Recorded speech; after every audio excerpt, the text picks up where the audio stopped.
गुरु की अनमोल सीख जो सब बदल कर रख दे।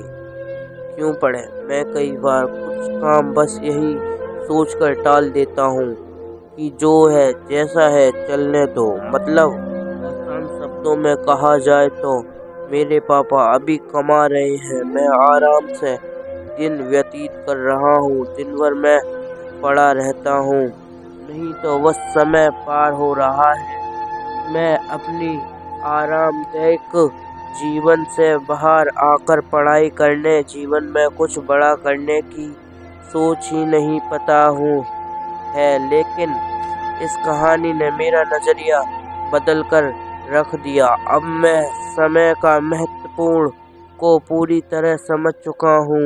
बहुत ही बेहतरीन कहानी, एक बार जरूर पढ़ें।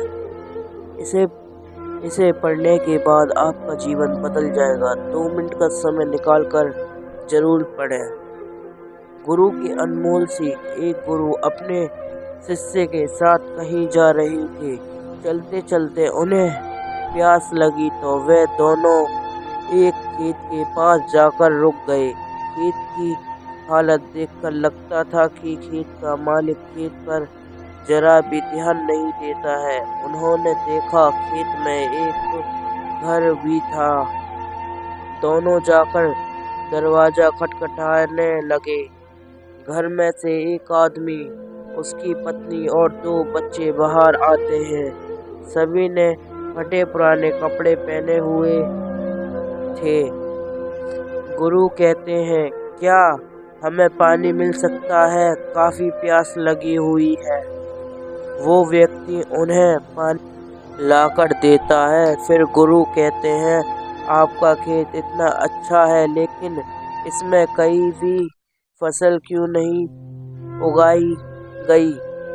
व्यक्ति कहता है, हमारे पास एक भैंस है जो काफी दूध देती है, जिससे बेचकर और पीकर हमारा गुजारा हो जाता है, इसलिए बेवजह खेती क्यों करें? गुरु कहते हैं, क्या हम आज की रात नहीं रुक सकते हैं?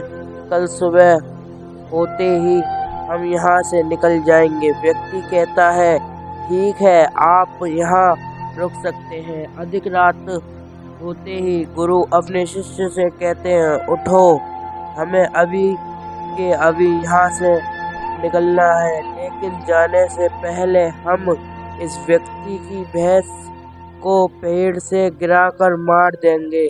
ये सुनकर शिष्य को काफी बुरा लगा, लेकिन वो अपने गुरु की बात टाल नहीं सकता था। वे दोनों रातों रात भैंस को मारकर वहां से भाग जाते हैं। 10 वर्ष बाद जब शिष्य अपनी शिक्षा पूरी कर लेता है, तब वो सोचता है, क्यों न अपनी गलती को सुधारा जाए। उस आदमी के पास वापस जाकर उसकी मदद करी जाए। शिष्य उसी गांव की जगह वापस जाता है और देखता है वहां के सारे खेतों में दूर तक काफी फसल लगी हुई है और वहां एक बहुत बड़ा घर भी है। शिष्य को लगता है शायद वो आदमी सब कुछ बेच के वहां से चला गया होगा। शिष्य वहां से वापस जाने लगता है, तभी वहां घर के आगे एक कार आकर रुकती है।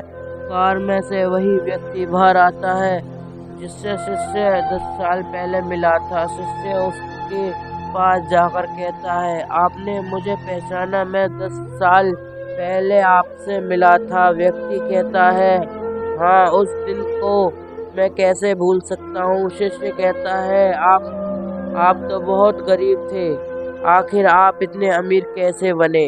व्यक्ति कहता है, क्या बताऊं, आपके जाने के बाद मेरी भैंस की मौत हो गई।